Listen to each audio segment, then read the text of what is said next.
Pessoal, na aula de hoje nós vamos ver a decomposição controlável para slits a tempo contínuo. O slit do qual a gente está falando é o slit em tempo contínuo usual, representado por esse par de equações, equação de estados e equação de saída. A equação de estado é x ponto de t, derivada do estado em relação ao tempo, é igual a que multiplica x de t, mais b que multiplica u de t. X é um vetor no Rn, U é um vetor no Rm, A é uma matriz no Rn por N e B pertence ao Rn por M. A equação de saída, y de t é igual a C que multiplica x de t, mais D que multiplica U de t. Y é um vetor pertencente ao Rp. A matriz C vai ser pertencente ao Rp por N e a matriz D vai pertencer ao Rp por M. Qual é o contexto aqui? A gente viu antes no curso sistemas que não eram completamente controláveis, ou seja, cujo posto da matriz de controlabilidade não era completo, era menor do que N. Tá? E qual é a ideia aqui? A ideia aqui é a gente tentar decompor o sistema em duas partes, uma parte que é controlável e outra parte que é não controlável. Então esse aqui é o contexto. O sistema 1 não é completamente controlável. O posto da matriz de controlabilidade, C caligráfico subscrito N, vai ser igual a N subscrito C, que é estritamente menor do que N. O posto não é completo. Lembrar aqui que a matriz de controlabilidade foi definida como esse conjunto de matrizes aqui. Matriz B, matriz A que multiplica B, A ao quadrado que multiplica B e assim por diante, até A elevado a N-1 que multiplica B. Então, o nosso sistema aqui não é completamente controlável. O que isso significa? Se o posto da matriz de controlabilidade é N subscrito C menor do que N. Só N subscrito C dos N elementos do vetor de estado X são controláveis a partir da entrada. A entrada aqui é U. Tá? Para os outros N menos N subscrito C, você não tem como controlar a partir da entrada. A questão que se põe aqui é a seguinte: existe alguma transformação de similaridade que eu vou denotar por P inverso, tal que eu construo um novo vetor de estados, x chapéu igual a P inverso que multiplica x, isso aqui nada mais é do que uma mudança de base. E que resulte na decomposição do vetor de estados em um subconjunto x subscrito C, que é o conjunto de elementos do vetor de estados, que é controlável pela entrada. E o outro subconjunto x subscrito C barra, que contém elementos do vetor de estados que não são controláveis a partir da entrada. Quero fazer essa decomposição. Então a pergunta é, existe essa transformação de base P inverso? Qual é essa base P inverso? Tá? De modo que a gente possa fazer essa subdivisão. Notar aqui que x subscrito C pertence ao Rnc, né, que são os estados controláveis, e x subscrito C barra pertence ao Rn menos Nc, e são os elementos não controláveis do vetor de estado. Lembrete que a gente já viu em videoaulas anteriores.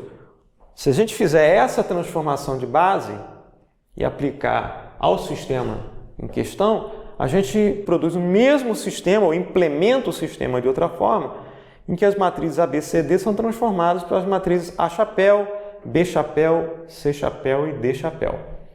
E a transformação é tal que A chapéu vai ser igual a P inverso A que multiplica P, B chapéu vai ser P inverso que multiplica B, C chapéu vai ser igual a C que multiplica P e D chapéu é igual ao próprio D. Tá? Então esse é o objetivo da videoaula. Descobrir, né, se existe a transformação de similaridade que promove essa decomposição. Mais um lembrete que a gente viu em videoaula anterior é que a propriedade de controlabilidade é invariante à transformação de similaridade. Ok? Isso está no final de uma videoaula, eu vou colocar o link no descritivo associado a essa informação. Bem, é isso que a gente quer, né? A gente quer um vetor x chapéu que após a transformação de base por P, né, seja levado nesse vetor decomposto aqui entre essas duas componentes. De modo que a equação de estado após a transformação de base fica da seguinte forma: x chapéu ponto de t, que vai ser então o x subscrito c ponto, x subscrito c barra ponto de t, vai ser igual à matriz A chapéu, e a matriz A chapéu vai ter essa subdivisão aqui em blocos. Vai ter uma matriz A subscrito C, a matriz A subscrito C barra, 0 aqui, e A subscrito 1, 2. Então a gente transforma a matriz A chapéu em uma matriz por blocos, né? No mais, pela estrutura que a gente quer, essa matriz é bloco triangular superior.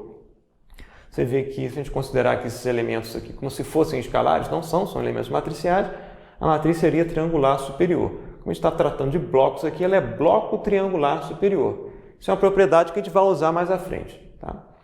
Então essa é a matriz A chapéu que multiplica x chapéu com a partição que a gente queria no início, entre os elementos controláveis e não controláveis. E B chapéu também vai ter uma partição tal que você vai ter a matriz B subscrito C, 0, que multiplica o de T. A dimensão da componente x subscrito C vai estar associada à dimensão da matriz A. Tá? Se x subíndice C pertence ao R NC, a matriz A subscrito C vai pertencer ao R NC por NC. As dimensões aqui dessa partição vão ser relacionadas às dimensões desses outros elementos aqui, dessas outras partições aqui. Mesma coisa para y de t. Y de t vai ser igual à matriz C chapéu, que multiplica x chapéu de t, mais du.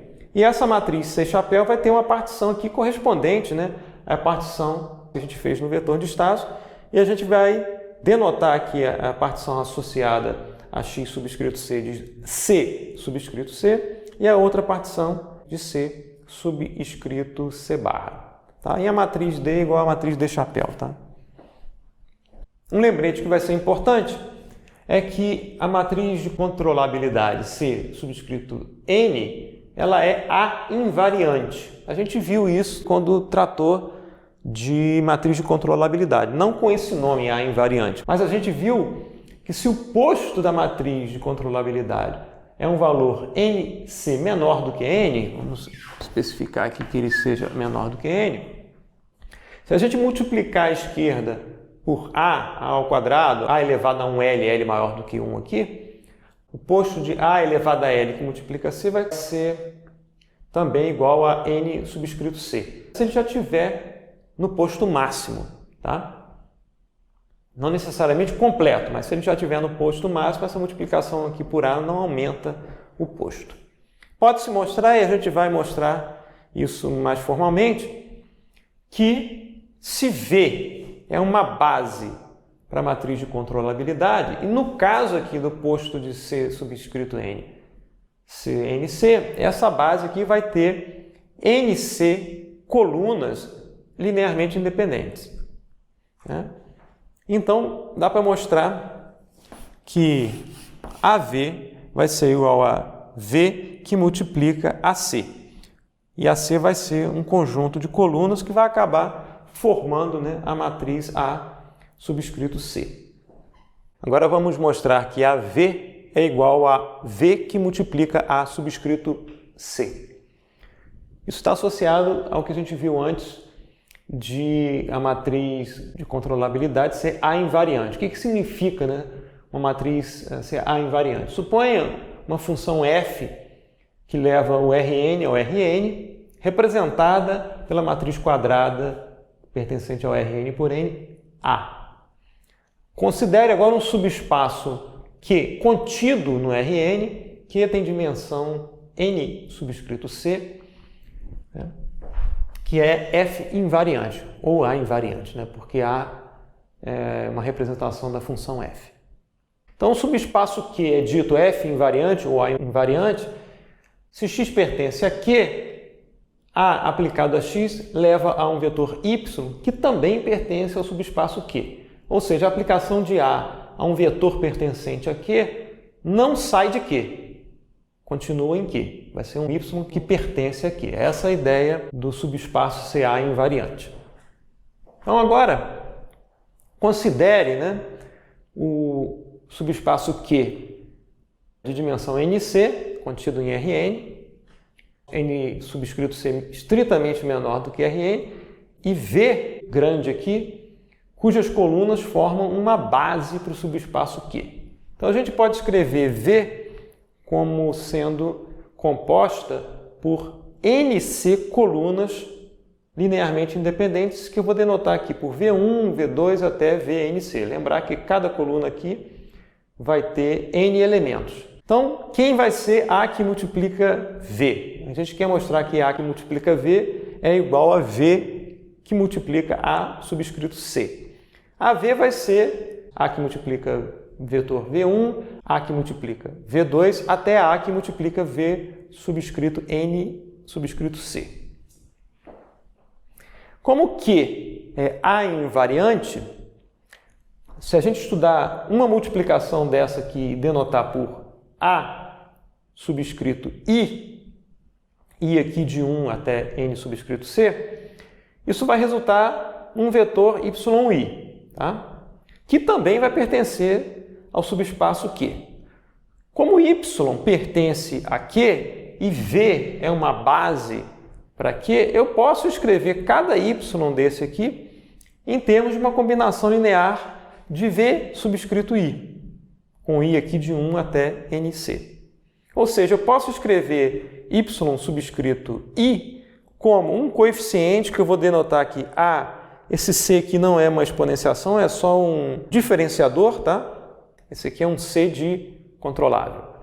Então vai ter um A subscrito 1i, que multiplica vetor V1, mais um AC subscrito 2i, que multiplica V2, e assim por diante, até um AC subscrito NCi, que multiplica V subscrito NC. Estou escrevendo cada YI como uma combinação linear dos vetores V, pesados por esses coeficientes que eu estou denotando dessa forma aqui. Como eu posso escrever Y como essa combinação linear, eu posso escrever matricialmente isso como coluna V1, coluna V2 e assim por diante, até coluna V subscrito NC, montada como uma matriz V, né, que multiplica, né, esses coeficientes organizados num vetor. Os coeficientes AC organizados num vetor. Estou fazendo exatamente essa conta aqui. Então, eu posso escrever YI como a matriz V, que multiplica esse vetor aqui, em que eu organizei aqui os pesos AC subscrito 1i até AC, faltou o C aqui, subscrito NCi. Bem, A que multiplica V, por essa expressão aqui, cada componente dessa aqui vai ser um Y, né? Aqui vai ser Y1, Y2 até Y subscrito a NC. Então, eu posso escrever AV como Y1, Y2 até YNC. E como cada Y pode ser escrito como V vezes um vetor de pesos, né? Eu posso escrever AV como V, Y1 vai ter esses pesos aqui, né? Eu só substituir aqui o I, né, por 1, Y2 vai ser a mesma coisa, só vou substituir aqui o I por 2, e assim por diante, até o Y subscrito a NC, em que eu vou substituir aqui o I por NC. Tá? Então, eu consigo escrever AV sendo igual a V que multiplica essa matriz NC por NC, né, que eu vou denotar por A grande subscrito C. C aqui é um denotador de controlável, tá? A subscrito C vai ser uma matriz pertencente ao RNC por NC. E daqui a gente conclui que A que multiplica V é igual a V que multiplica AC. AC com essa dimensão aqui. E como é que a gente chega no objetivo que a gente quer, que é chegar naquela decomposição? Eu vou construir, então, P, lembrar que P inversa é a matriz de transformação de base, eu vou construir P da seguinte forma. V de dimensão N por NC, que é uma base para a matriz de controlabilidade. logo tem NC colunas linearmente independentes. Eu vou completar, né, com mais N menos NC colunas, de modo que todo o conjunto de colunas aqui seja linearmente independente. Eu vou completar as colunas LI de V com mais N menos NC colunas, de modo a ter um conjunto de N colunas linearmente independentes, de modo que P seja uma base, né? Se eu fizer isso, quem que vai ser A que multiplica P? A que multiplica P vai ser A que multiplica P. Construído dessa forma, vai ser V complementado aqui com U. Então, isso aqui vai ser AV a U, tá? Por essa partição aqui. AV a gente acabou de ver que é V que multiplica AC. E aqui continua com AU. Então, a gente tem que A que multiplica P é igual a V que multiplica AC, particionado aqui com A que multiplica U. Agora vem um truque matemático. Eu vou expandir V para P, complementando aqui com U. E para isso ser igual a V que multiplica AC, eu vou expandir AC com um bloco de zeros, de modo que isso seja V que multiplica AC mais U que multiplica zero, que é igual a esse bloco aqui. E do lado de cá continua a mesma coisa, com essa partição. V expandido aqui com U é igual a P, né? Então eu tenho isso aqui. E aqui, né, eu vou novamente usar uma matemática e vou multiplicar pela matriz identidade representada aqui por P que multiplica P inverso. Vai ficar claro logo por que a gente está fazendo isso. E agora fica claro que eu consigo, né, colocar P à esquerda, né, de modo que essa matriz aqui vai ser P à esquerda, esse bloco aqui, e vai sobrar um bloco aqui P inverso que multiplica A que multiplica U. Muito bem, se eu multiplicar agora a esquerda por P inverso, os dois lados da equação, isso aqui vai ser P inverso P, que é igual a matriz identidade, e aqui eu vou multiplicar a esquerda por P inverso. Então isso aqui vai ser P inverso AP, que nada mais é do que a minha matriz transformada a chapéu. Então a chapéu vai ser dada por AC0, que é a partição que eu queria, tá? E esse produto P inverso AU, eu vou redenotar aqui por A12 e AC barra, tá? Que é justamente a partição que a gente queria. Uma matriz bloco triangular superior, em que esse bloco aqui está relacionado aos estados que são controláveis. E esse bloco aqui relacionado aos estados que não são controláveis.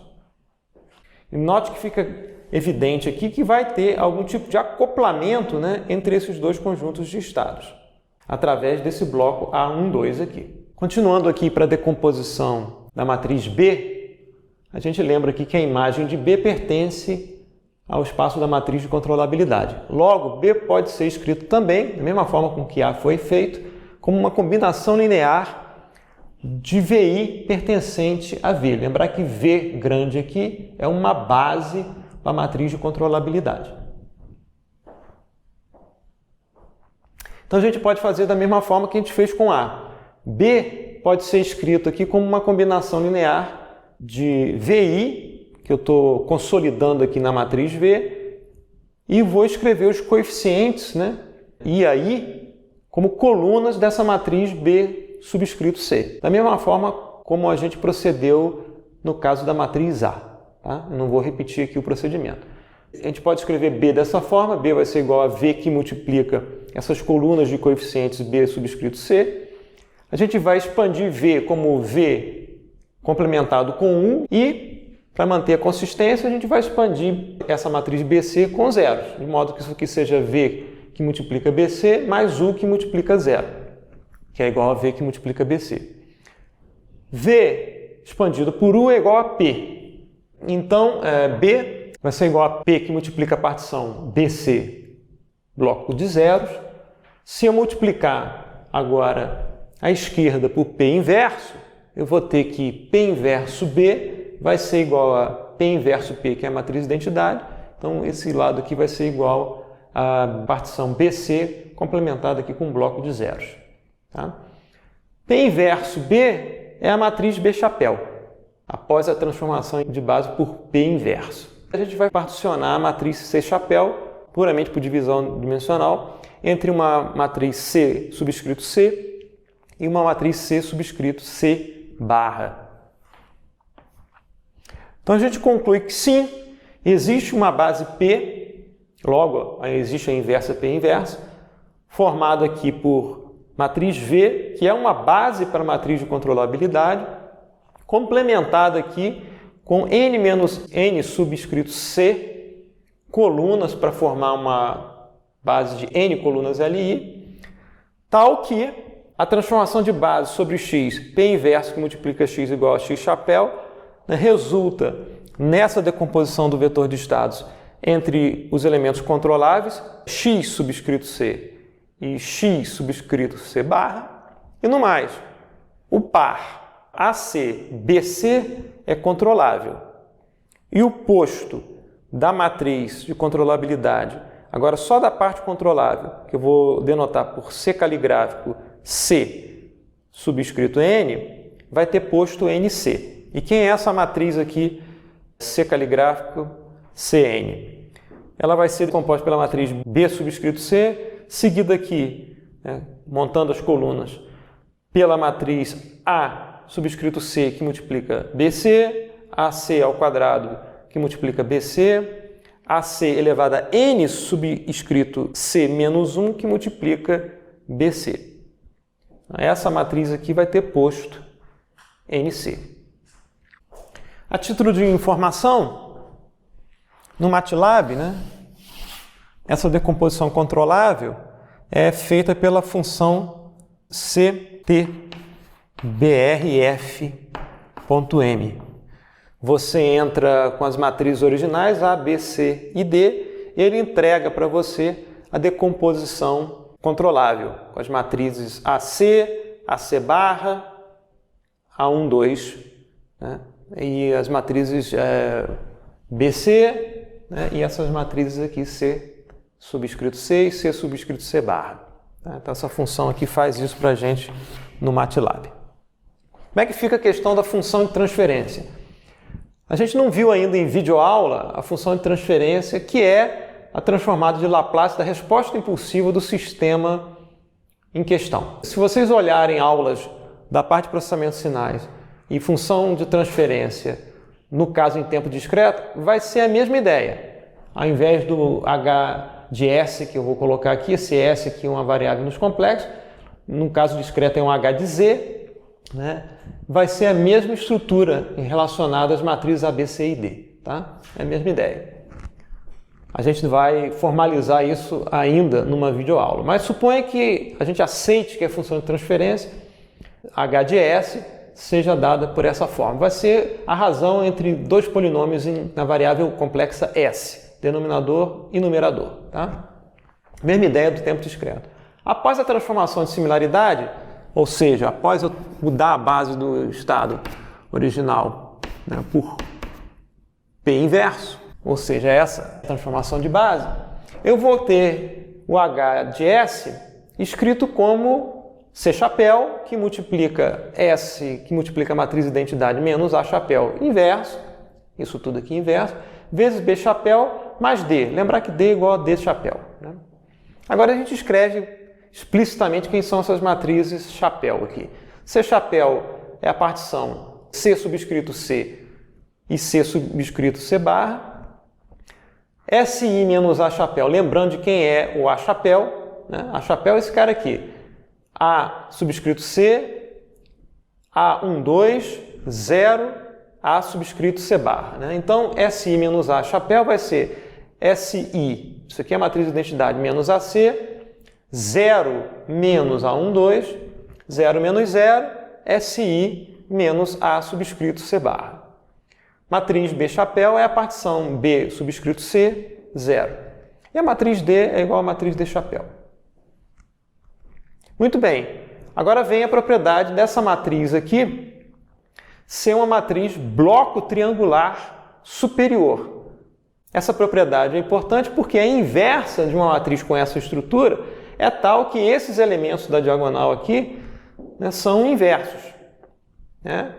Então, a inversa dessa matriz vai ser SI menos AC inverso. Aqui vai ter uma matriz que eu vou denotar por asterisco.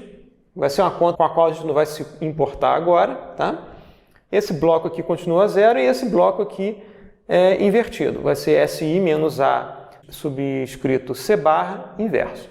A passagem daqui para cá é por propriedade dessa matriz ser bloco triangular superior. Então procurem na literatura propriedade matriz bloco triangular superior, como é que fica a inversa de uma matriz com essa estrutura. A gente vai verificar que os elementos da diagonal, né, são invertidos. E aqui, como eu falei, vai ter uma matriz cuja conta eu não vou mostrar aqui. Agora, se a gente fizer essa multiplicação explícita dessa matriz aqui vezes essa aqui, o que vai ser? Bem, esse bloco aqui continua igual, né? Isso aqui vai ser SI menos AC inverso vezes BC mais asterisco vezes zero. Isso aqui, então, vai ser, no primeiro bloco aqui, vai ser SI menos AC inverso, vezes, faltou aqui o BC, né? E o outro bloco aqui vai ser 0 vezes BC, que é 0, mais esse cara aqui, vezes 0, que é 0, tá? Mais D. Então, agora a gente multiplica essa matriz por essa matriz, que vai ser esse bloco vezes esse cara, mais esse vezes 0. Então, isso aqui nada mais é do que C subscrito C, que multiplica esse cara aqui, que é SI menos AC inverso vezes BC, mais D.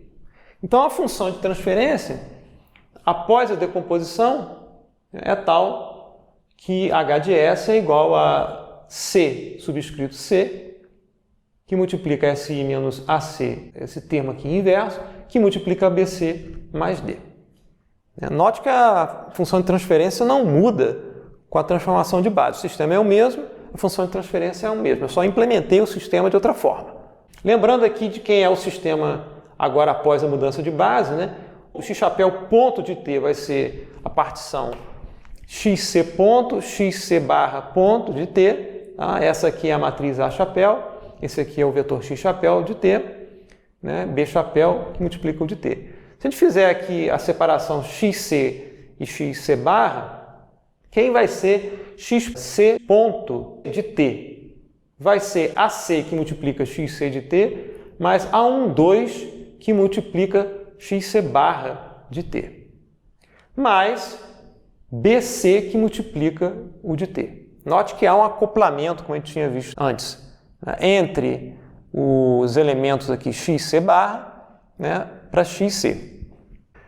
Interessante aqui é quem é a equação de estados para os elementos não controláveis. O xc barra ponto de t vai ser 0 vezes xc mais AC barra vezes xc de t, que é uma equação homogênea, que não depende da entrada, porque isso aqui vai ser 0 vezes o de t. Então não tem dependência da entrada.